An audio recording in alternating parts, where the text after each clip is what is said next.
the love like that we have, like that's the vibe. Look what we're doing.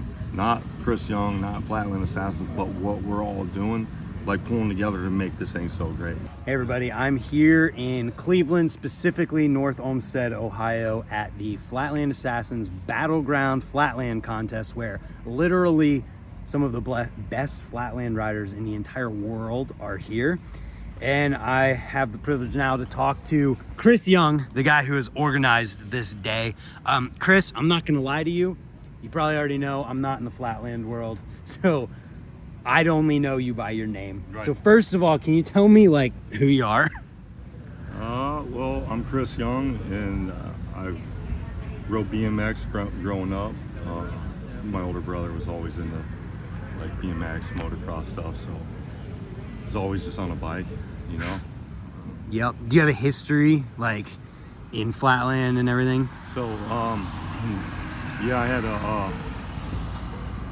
about 85, I stopped like BMXing and I started seeing, you know, how-tos and, you know, for flatland, and it just grabbed me because, you know, I wanted to ride all the time.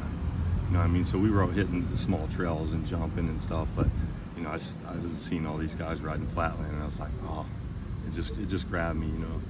I maintain riding street, you know, but flatland really just kind of was like, it just had me. So maybe early 90s, I moved to York, PA, and after I graduated, I'm like, I ended up going and riding with the Plywood Hoods.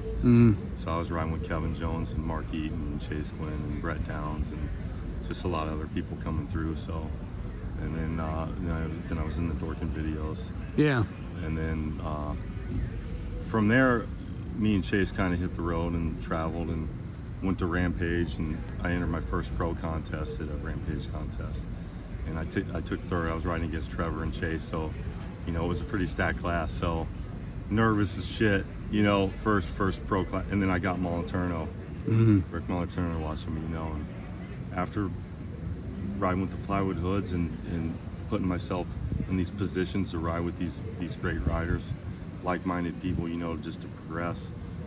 You know, I got picked up after that pro contest by Moliterno and rode for Standard for years. And then, you know, I kept moving, and I moved. This was even before actually the shorty frames were made. So, you know, I was waiting around for frames, and I said, hey Rick, you know, I want to do some shows and make some money, you know, because I was so stoked. I looked up to Rick, you know, and it was just mind-blowing to be shown love like that. So, you know, he said, get some shows, you know what I mean? When I get these frames done, you know, I'll get you on one. And I ended up getting in touch with Woody Itzen, you know, and he was, at the time, he was the GT Tour manager. And I called him, and he's like, you got a demo? And I'm like, yeah, I do. And I sent him a demo, and a week later, I get a call from Woody, and he's like, why the hell didn't you tell me you were this good? You know, and I was like, I didn't want to just get on the phone and, you know, talk like I was, you know, I was never really like that anyways. You know, I tried to stay humble, but yeah. And then after that, you know, I'm like, damn, this is Woody down, Moliterno. I'm like, now I'm hanging out with the bad guys. I'm like, this is just surreal, you know. Yeah. Things just kept going, and then I ended up going out to China for a month. We went to Shanghai, Beijing, Shenzhen. I ended up doing shows with Pat Miller out there. Who else do we have? Rob Nolly, John Parker. Legends. Yeah. That was wild, just cruising around with those guys, you know, and this was early 90s, so I took 100 US and I had like 1,000. I felt like a millionaire over there. It was just, you know what I mean? We were, you know, and I kind of grew up, I just moved around a lot to scenes, you know what I mean? Just, and was always on the move and just trying to progress. And, you know, I moved to Louisville for a while, Kentucky, and ended up riding with Kevin Dana and, you know, and Pat Miller and Jimmy Levan. And as a matter of fact, I taught Jimmy Levan his first wall ride. Wow. So, you know, what's up, Jimmy? It's just continuing just the progression, you know, and where this takes you and the people you get to meet. It's unbelievable. So let's fast forward all the way to Was last year the first year of this Last event? year was the first year of the Battleground, yes. Okay, so a couple years ago, I started the Flatland Assassins brand just because one day I just kind of woke up and, I had some time off of riding. I had 2 girls I ended up having full custody of. So I raised them, and after my second X Games, my 98 X Games, I kind of took a step back, and raised my daughters, and, some years went by and they grew up, and, Frog Bars called me back. Shout out to Geoff. The Stoke. You peek in and you see your old friends that that weren't there anymore, and then they're back and they're riding. And it's like, oh, their kids are older, and they've had careers, but they're back riding again. And it's, now a lot of people I know are in their late 40s. I'm 53 now, but I tore my knee up from wear and tear for years, so that kind of also ruined it for me a little bit, because I just couldn't ride at that level just because my knee was so screwed up. So and with my daughters, but then I got to a point where I was like, okay, they're older, and I was getting that itch back, and I just decided I ended up having to have an inside partial knee replacement almost 3 years ago. And I was 3 weeks I was PTing and strength and conditioning training, and then I was back like 4 or 5 months later. I had Hoffman and Kevin Jones giving me frames, and I was like, if that's not motivation to kind of spark you back, and and Terry Adams and you guys just welcome me back with open arms, like, come on, man, like, and just always constantly having people reach out to me, just to tell me that they appreciate me or my riding parts, and and standard videos, and and stuff like that. It's or in the Dorkin videos, it's it just keeps you like coming back, that stuff keeps driving you. And then now the way the community is, everybody's really just, it's a different feel because guys are older, and it's competitive, but not like it used to be, because people are really just kind of like stoking each other on, and grateful that a lot of us are older. Some people can't ride, they just they're injuries and they're shot. So having my knee fixed, I was able to kind of sink my way back into it, and last year I got onto the nominee for the BMX National Hall of Fame. Oh, that's amazing. Which is pretty rad, Yeah, it's awesome. And now it's just like, this thing's turned into a monster. This brand that I started was solely for the community. I was like, what, we don't really have, a brand for us, like, and I have a painting business, so I'm like, if I can start a brand, and I know I got a lot of people that love and respect me that would rep the brand, like Pete Brant, out in California, and some hardcore dudes like Robert Castillo. I would just reach out to these guys, and I'm like, yeah, I got this idea. Mm-hmm. And now I got riders in England, Lead Musselwhite. Yeah, that's amazing. Ephraim Caylob. We got a bunch of U.S. guys, and we're talking to a couple South Africa guys now. And we're getting to be heavy over in England, so it's like, what the hell happened? It was like, I'm just trying to do something, and it's just manifested so much, but my whole idea was because if I can do this brand, I don't have to take nothing from it, because I don't have to make a living off it. Oh, yeah. I have my painting business, so what comes in, to me goes back out. Yeah. And then and then it was like, I was sponsoring riders, getting flying Pete to events, and jams or whatever, sponsoring jams, and just doing what I can, for the riding community that way. And now it's like, got to the point where seeing the U.S. flatland scene, especially after the AFA hit the brakes, it was like, I have an opportunity with this place and the church. I did a demo back in '98 for the city of North Olmsted, because there was no skate parks. So I did a demo in front of the city officials, the mayor and all that.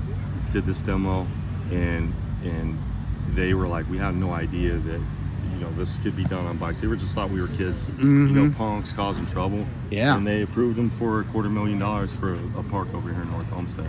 Yeah. So I got a good rapport here, you know, and with the church. So it's like it's all just keeps coming back together. Yeah.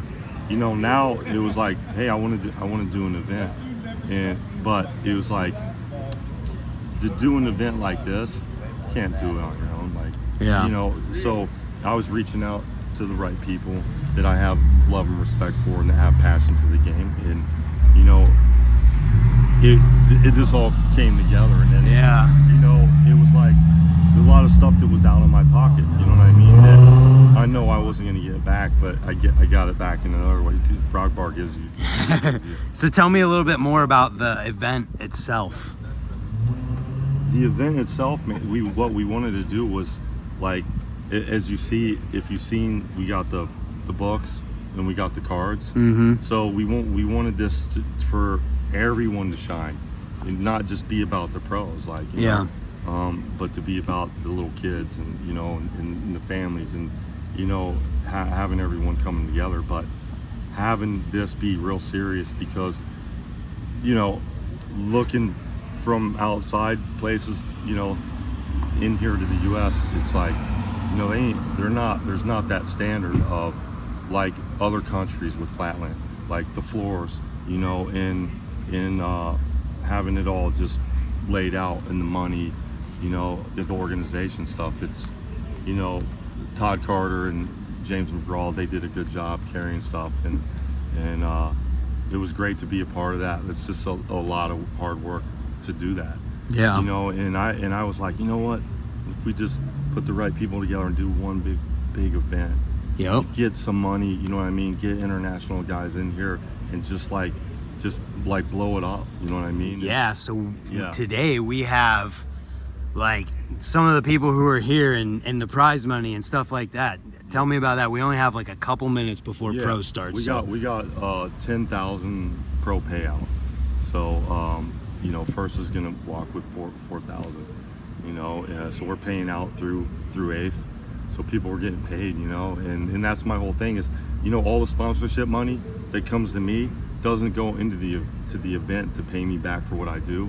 It goes all to the pros, because these guys, they work so hard. It's like, let these guys get paid, you know, and plus it's attractive to other countries. Like now we got Caylob over here from Japan, and we got Dustin Alt from Germany, you know, and Lee Musselwhite from England. So it's blowing up, you know, but it's the love, like, that we have, like, that's the vibe, you know. It's, look what we're doing, not Chris Young, not Flatland Assassins, but what we're all doing, like pulling together to make this thing so great. So that's, you know, that's where we're at. Absolutely, man. So, and it's been an amazing day so far. Amazing for you. You got first. You never came to a Flatland contest or entered one, and then you get first. Yeah, I can't believe it. For you. Thank now you. You're hooked. We're gonna reel you right in. Then all the other classes have been amazing. Yeah. Pro is about to be insane.